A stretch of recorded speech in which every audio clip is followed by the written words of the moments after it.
Hello friends, అందరికీ welcome to my channel. ఈరోజు పచ్చిమిర్చి చేపల కూర ఎలా ఉండదో చూద్దాం.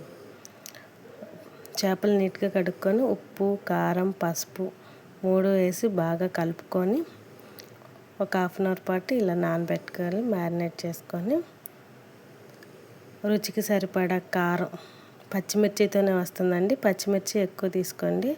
అల్లం వెల్లుల్లిపాయలు, ఉల్లిపాయలు కూడా వేయండి.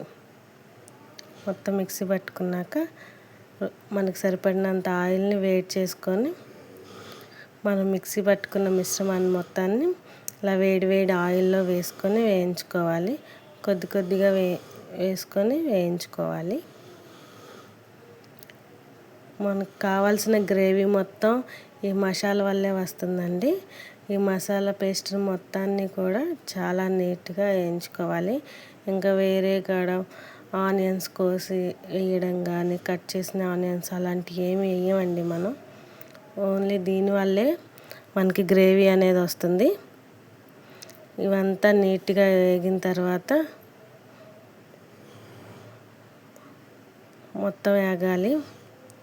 మొత్తం వేగిన తర్వాత ఎండు కొబ్బరి పొడి 2 స్పూన్లు వేసుకోవాలండి. దాన్ని కూడా వేయించుకొని మొత్తం నీట్గా వేయించుకోవాలి.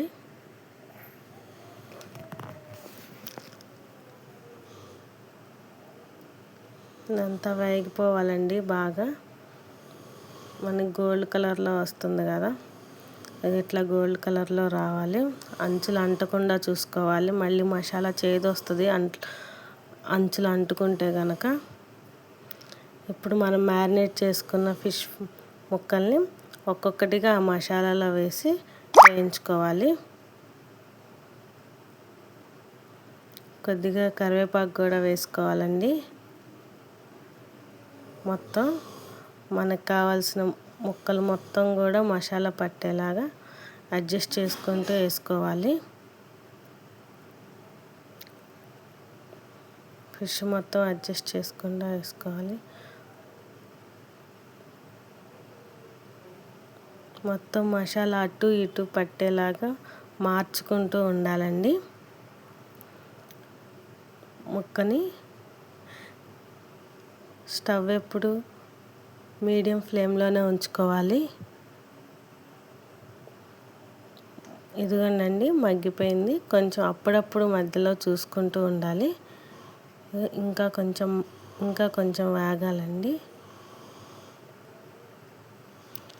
కొద్దిగా నీళ్ళు పోసి అది వరకు మొత్తం ఉడికే వరకు ఉంచాలండి.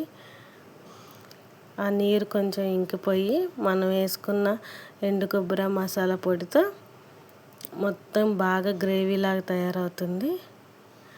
అదంతా వచ్చినప్పుడు ఒకసారి మనం మళ్ళీ తిప్పుకోవాలి. ముక్కలకి అన్నిటికీ పట్టిందా లేదా అని ఉప్పు కారం చూసి వేసుకోవాలండి.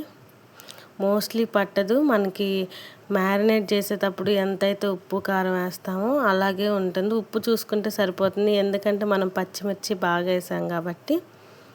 ఇంతేనండి, బాగా వేగిపోయింది. పచ్చిమిర్చితో ఫిష్ కర్రీ చాలా బాగుంటుందండి. ఎప్పుడు చేపల పులుసే కాకుండా అప్పుడప్పుడు ఇలాంటి గ్రేవీ కర్రీస్ కూడా చాలా బాగుంటాయి మనకి. ఒకసారి నచ్చితే ట్రై చేయండి. ఈ రెసిపీ కనుక మీకు నచ్చినట్లయితే లైక్ అండ్ కామెంట్ చేయండి.